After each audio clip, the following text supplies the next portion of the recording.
कहा जाता है कि पोएट्री और पोएट का काम एक सिविलाइजेशन की सेनिटी यानी सोचने समझने की शक्ति को बचाए रखना होता है ताकि ये दुनिया चलती रहे और आगे बढ़ती रहे।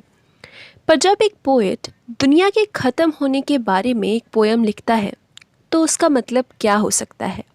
शायद यहाँ भी पोएट दुनिया को बचाने के लिए ही ये बताना चाहता है कि क्या दुनिया को ख़त्म कर सकता है। Hi there, hope you are doing fine. Welcome to poem prose, जहाँ आज हम रॉबर्ट फ्रॉस्ट की कविता फायर एंड आइस को समझेंगे लाइन बाय लाइन हिंदी में। Fire and ice. Some say the world will end in fire. Some say in ice. Poem को समझने से पहले पोएट के बारे में कुछ बेसिक फैक्ट्स जान लेते हैं। रॉबर्ट फ्रॉस्ट का जन्म 1874 में हुआ और 1963 में ये नहीं रहे। लगभग 90 साल की इनकी उम्र रही होगी। प्रोमिनेंट अमेरिकन पोएट थे ये। इनका वर्क लेकिन पहले इंग्लैंड में पब्लिश हुआ, उसके बाद यूएस में पब्लिश हुआ जहाँ से ये बिलोंग करते थे। ये इतने एक्स्ट्राऑर्डिनरी थे कि इन्हें 4 टाइम्स पुलित्ज़र प्राइज़ मिला और एक बहुत पॉपुलर पोइट की तरह इनकी रेपुटेशन स्टैब्लिश्ड है। रॉबर्ट फ्रॉस्ट को उनके रूरल लाइफ यानी गांव की ज़िंदगी के बहुत रियलिस्टिक डिपिक्शंस के लिए जाना जाता है। ये गांव की ज़िंदगी को बड़े असलियत के संग दिखाते हैं। इनकी पोइट्री में अमेरिकन कॉलोकियल स्पीच यानी अमेरिकी बोलचाल की जो भाषा है उस पर एक बड़ी कमांड दिखती है। बड़े अच्छे से ये उसको प्रेजेंट करते हैं। इनकी कुछ फेमस पोएम्स में से हैं birches, the road not taken, moving और एप्पल पिकिंग। इनमें से कुछ का नाम शायद आपने सुना भी हो। हमारी आज की पोएम फायर एंड आइस के बारे में कुछ बेसिक फैक्ट्स जानते हैं। ये रॉबर्ट फ्रॉस्ट की सबसे पॉपुलर यानी लोकप्रिय पोएम्स में से एक है। कुछ पोएम्स होती हैं जिन्हें केवल पढ़ाई लिखाई करते वक्त या फिर पोइट्री को जो लोग बहुत ज़्यादा पसंद करते हैं वो केवल पढ़ते हैं, लेकिन ये पोएम खासकर अमेरिका में काफ़ी पॉपुलर है। फायर एंड आइस दुनिया के ख़त्म होने का जो आइडिया है उसको डिस्कस करती है और प्रेजेंट करती है रीडर के सामने। और ये 2 एलिमेंट नेचर के लेती है। पहला है फायर, जो कि डिज़ायर के लिए एक मेटाफर या सिंबल की तरह यूज़ हुआ है, और दूसरा है आइस, जो कि हेट यानी नफ़रत के लिए एक मेटाफर या सिंबल की तरह यूज़ हुआ है। इसका सब्जेक्ट मैटर एपोकलिप्स से जुड़ा हुआ है, यानी दुनिया के ख़त्म होने के आइडिया को ये प्रेजेंट करती है। एपोकलिप्स मतलब दुनिया का ख़त्म हो जाना, और ये आज मॉडर्न कंटेक्स्ट में भी बड़ा ही सूटेबल है, क्योंकि आज हम देखते हैं कि क्लाइमेट क्राइसिस हमारे सामने है और दुनिया लिटरली कभी भी ख़त्म भी हो सकती है। इस पोएम को पहली बार दिसंबर 1920 में हार्पर्स मैगज़ीन में पब्लिश किया गया था। 1923 में इसको रॉबर्ट फ्रॉस्ट के पुलित्ज़र प्राइज़ विनिंग कलेक्शन या बुक न्यू हैम्पशायर में पब्लिश किया गया। ये पोएम बहुत शॉर्ट है, केवल 9 लाइन्स है इसके अंदर। इस पोएम की राइम स्कीम है ABA, ABC, BCB। इस पोएम में इयाम्बिक टेट्रामीटर और इयाम्बिक डायमीटर का यूज़ है, और इसके चांसेस हैं कि ये पोएम डांटे एलिघिरी, जो कि इटली के और पूरी जो वेस्टर्न सिविलाइजेशन है उसके एक बहुत बड़े पोएट हैं, उनकी जो इन्फर्नो डिवाइन कॉमेडी का पार्ट है उससे इंस्पायर्ड हो सकती है। तो पढ़ते हैं इस पोएम को लाइन बाय लाइन और हिंदी में इसका मीनिंग समझते हैं। ये है ये पूरी poem. It seems smaller than a finger but its meaning will go deep into our minds. सबसे पहले शुरुआत की 4 लाइन्स पढ़ते हैं। Some say the world will end in fire. Some say in ice. From what I have tasted of desire, I hold with those who favor fire.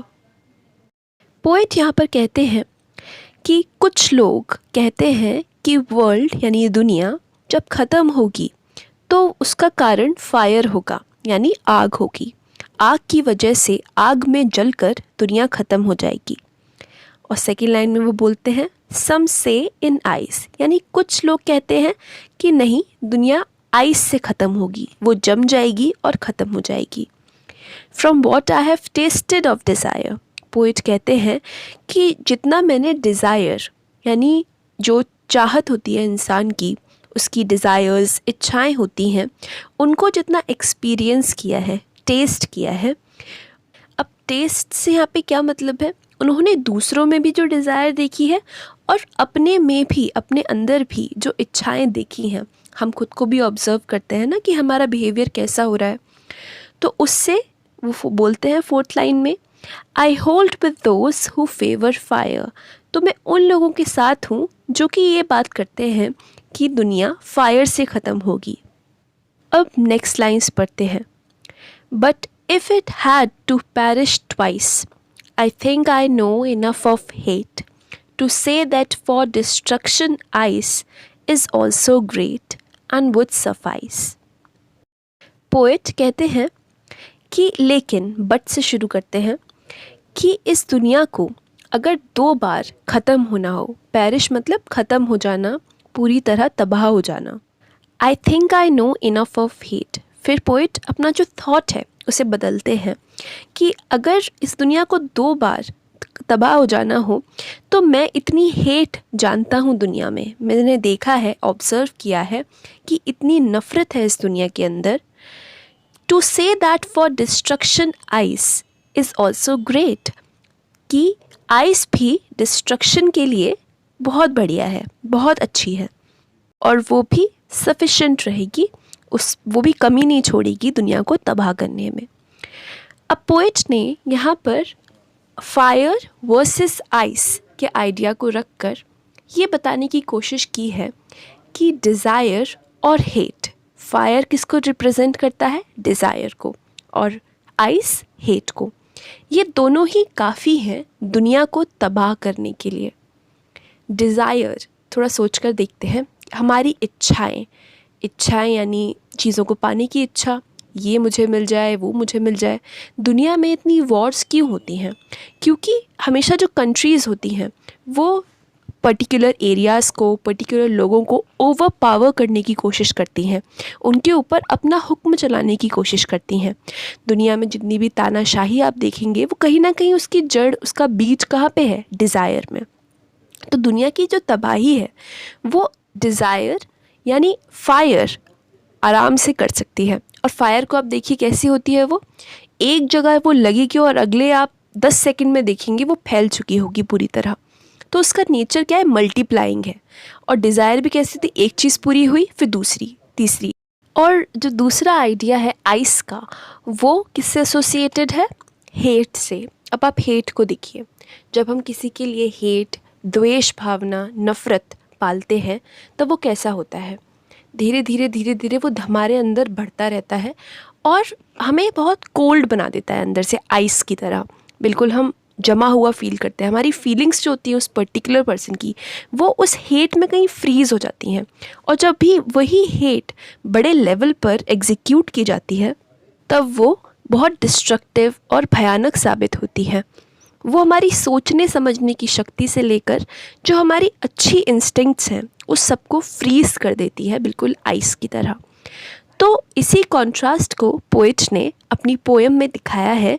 सबसे simple लगने वाली ये पोएम एक बहुत डीप मैसेज देती है और साथ ही हमें डिज़ायर के नेचर और जो हेट है उसके नेचर को कंटेम्पलेट यानी सोचने का मौका भी देती है। इस पोएम के थीम्स भी हम देख लेते हैं।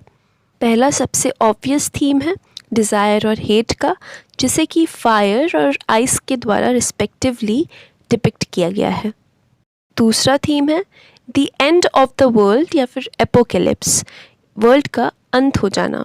और ये आज के ज़माने में बहुत रेलेवेंट है, मैंने शुरू में बोला था जैसे, क्योंकि क्लाइमेट क्राइसिस और जो क्रोनी कैपिटलिज़म है उसको अगर हम देखें तो डिज़ायर, इच्छा ही तो होती है इंसान की कि वो थोड़ा पैसा कमाता है एक फैक्ट्री लगाकर, फिर वो सोचता है कि और ज़्यादा, और फिर उस फैक्ट्री लगाने में भी वो 10 तरह के करप्शन करता है, उससे इन्वायरमेंट में पॉल्यूशन जाता है, उसके नीचे जो वर्कर्स काम करते हैं उनका एक्सप्लॉइटेशन होता है।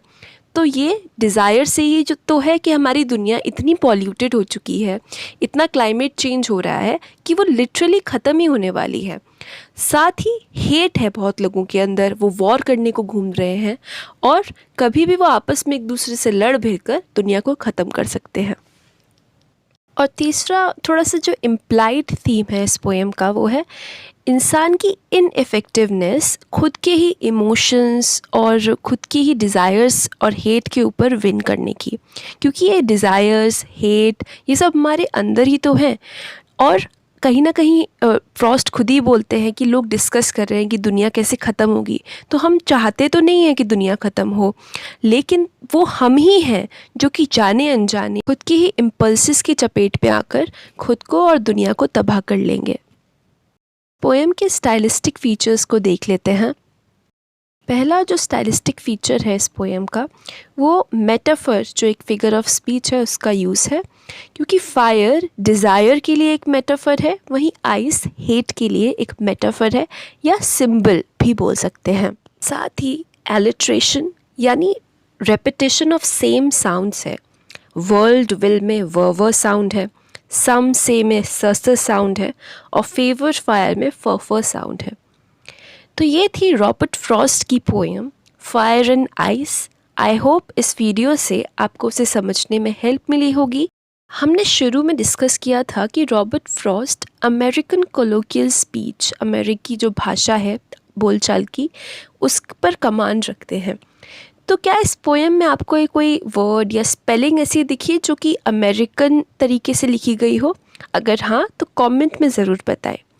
वीडियो को शेयर करें फ्रेंड्स के साथ और सब्सक्राइब टू माय चैनल, क्योंकि यहाँ पर मंडे टू फ्राइडे अपडेट्स आती हैं। End of course like the video. अगर आपका एग्ज़ाम है तो ऑल द वेरी बेस्ट। और डिज़ायर और हेट को अपने अंदर एनालाइज करने की प्रैक्टिस हम सब करते रहते हैं।